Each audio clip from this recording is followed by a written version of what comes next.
Hi everyone, and welcome to my audiovisual channel. My name is Gabriela Handal. If you're new, I'm a draftsman, and today I bring you episode 2 of making tones and shadows with different tools. And today I will be talking to you about the blending stump. I think this video might be relatively short because I'm not super crazy about this tool. Therefore, I'm not super familiar with it, but you should be aware that it has its place in your toolbox, and it's definitely worth getting familiar with it at least a little bit. Okay? So, a blending stump is tightly rolled up paper, and you use it for applying a tone or smoothing out a tone that you do on your paper. And I want to turn on another light. Just give me a minute.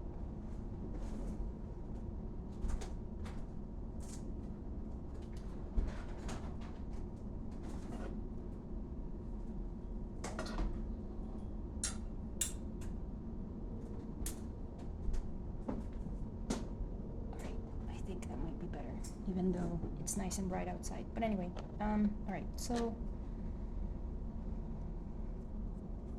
the blending stump. The reason, alright, this is what it looks like when you use a relatively clean blending stump, because like you can see this end is somewhat clean and this end is basically dirty. You know, it's been used, but when I put this one down, I get a really light tone.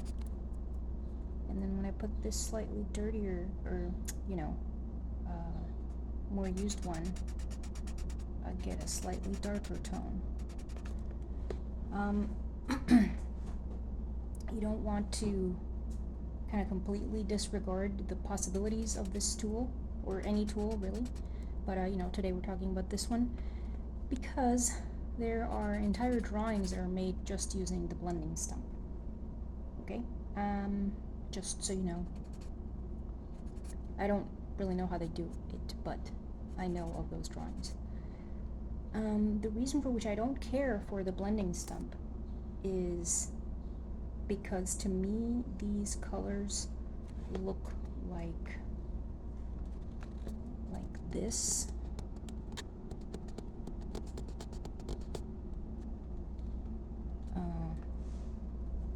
So, I mean, my finger isn't dirty or anything.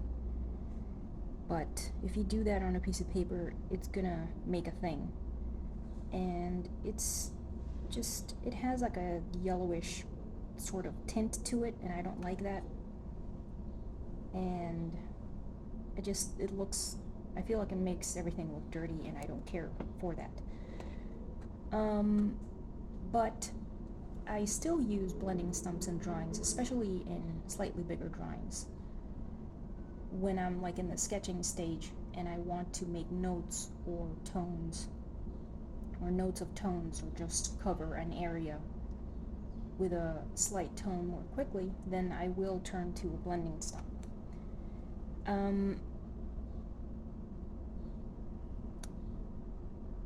So yes.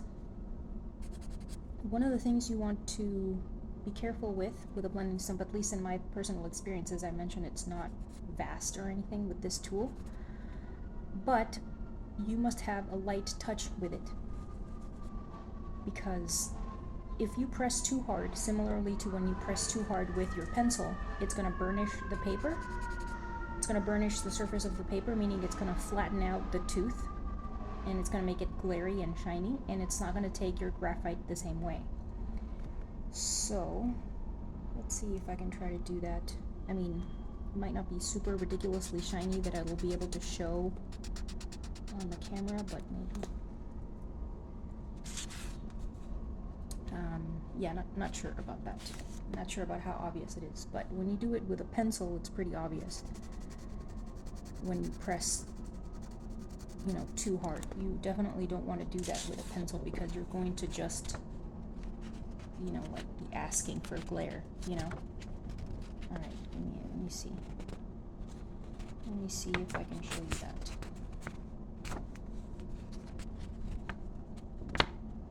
Okay, there's a little bit, you see.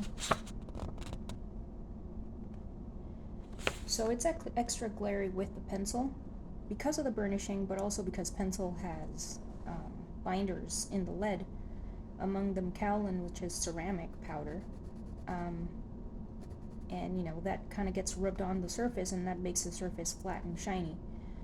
So burnishing means, you know, a surface that was irregular gets flattened out. So then you're flattening out the texture. And so that also, you know, you're also risking kind of changing, you know, if you do it enough on your paper, you're gonna make your paper wavy. But, you know, you don't want that. So just be careful, keep that in mind. Okay, so then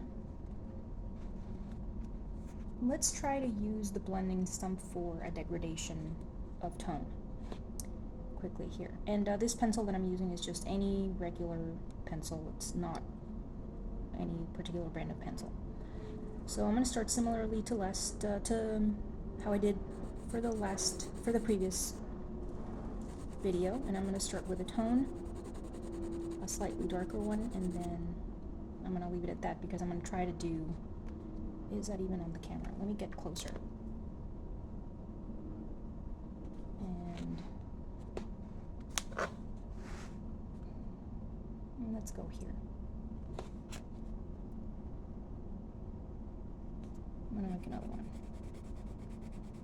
Let's start with just a tone, slightly dark, and I'm holding the pencil back here, you know, closer to the eraser. Alright, and now with the blending stump, I'm going to come in and try to keep a soft touch.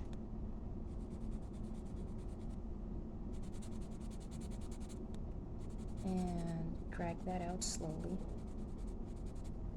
And so the goal here will be the same as before, of making the transition between from darker to lighter very, very smooth and seamless.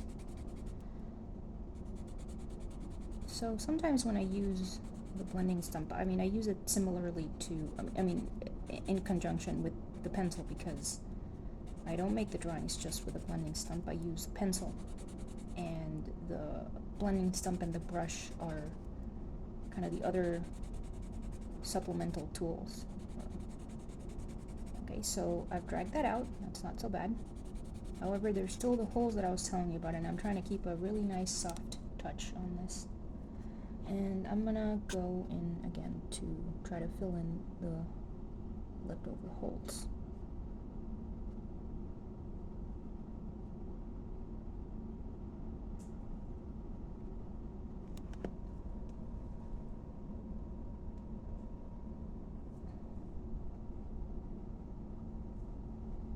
Just like in the previous video, where I was only using a pencil. And you know, this is probably not going to be as long, because you can see that a lot of the tone has been made already, and I just have to fill in. So if you're in a slight hurry to make a drawing, then whatever the reason, then this kind of stuff is helpful, you know. It can kind of help summarize certain things.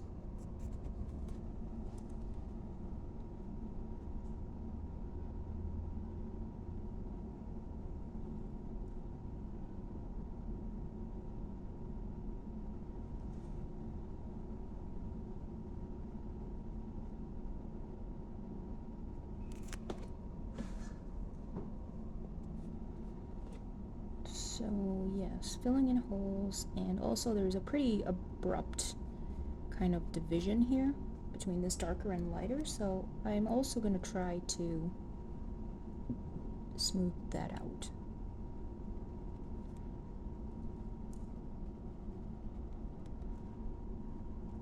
Both the handling of the pencil and the blending stump, it's very helpful to know how to have a how to make a very soft touch. So sometimes that's holding the pencil closer to the eraser. But remember that the physical pressure happens from your musculature, meaning the muscles of your hand and your arm, applying pressure on the pencil. So then it's also a muscle control type thing. And all it takes is learning to do it softer and also being able to control the pressure that you apply. So yeah, sometimes you were able to achieve that by holding the pencil closer to the eraser, the opposite end of where you have your tip coming out. But sometimes it's going to be straight, just musculature control, because for example, if I need to have my pencil be more upright, then it might be a bit more difficult to control it by holding it on the opposite end, So what I do sometimes, or I notice that I do, is that I kind of hold it between my thumb and index finger, and I have the middle finger, which is usually on the pencil. The middle finger is like lifted up, and that seems to help soften the touch a lot. Maybe you find that helpful as well. Okay, so I'm going to try going on this with the blending stump again.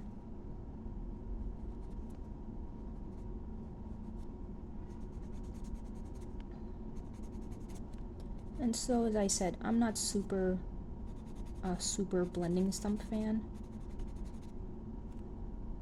because of what I said earlier, that it makes the thing look dirty.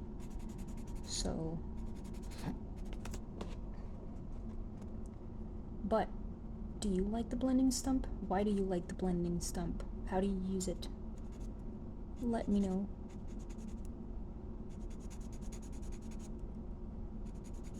And how do you feel it interacts with your other tools?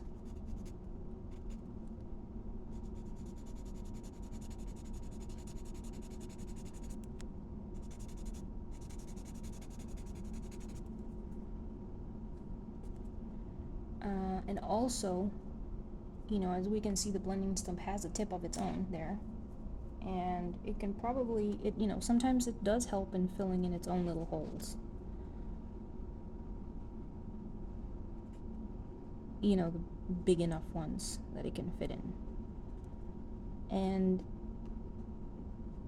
to review, I suppose, the holes that I'm referring to are those left over by, it's like if I go on the side of my pencil like this,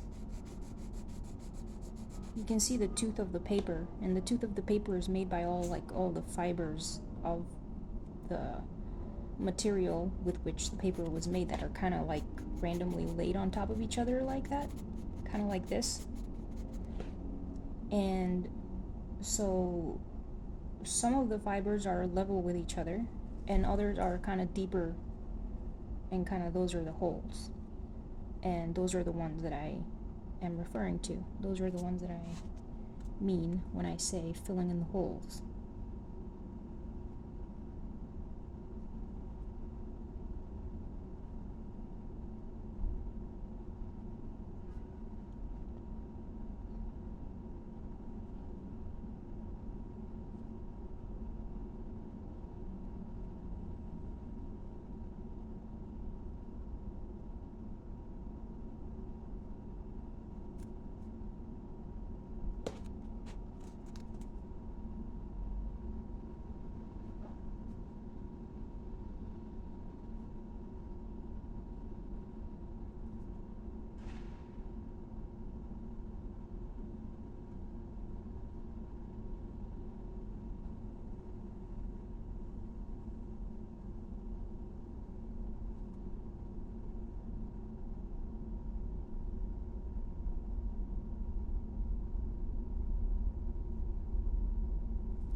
pencil here.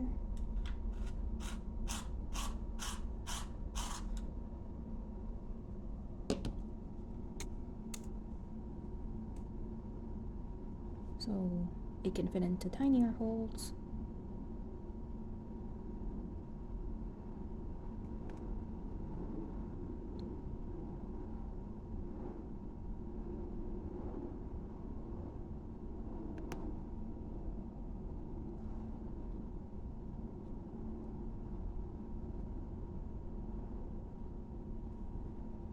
Now, I think I'm gonna leave this more or less at this point. This video is 15 minutes long. That's not ridiculously long or anything, but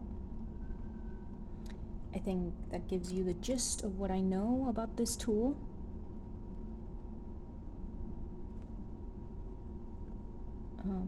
Of course, I might make like an updated version of this series in the future if I learn more about it. But this is kind of the extent of this tool for me.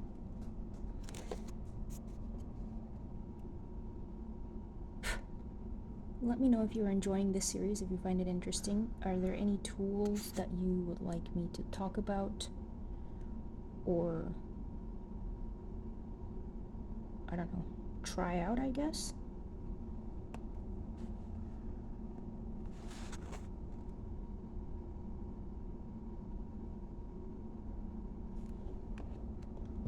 Something like that.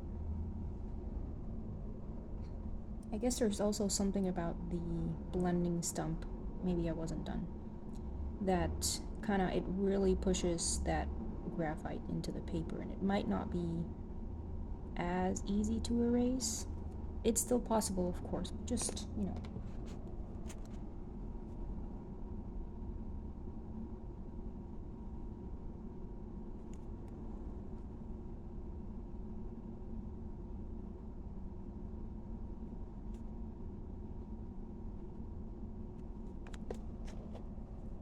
So these, oh, actually no, I wanted to show you one more thing, okay? It's like I'm never done. Alright, so what is that? That is sandpaper. Because this is something that I discovered a while ago, and I really liked it, and it's how to make this point pointier, you know, kind of like to sharpen it again.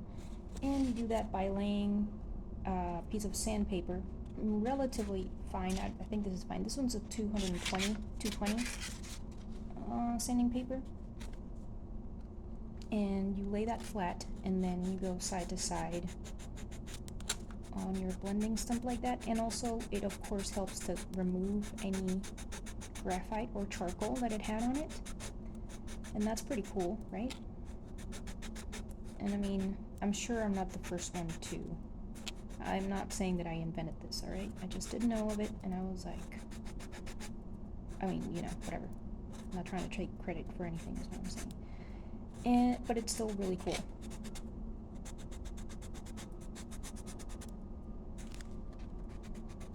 So you're gonna have a fresh, super nice, super pointy blending stump. Alright, well, let me know if you try any of this stuff.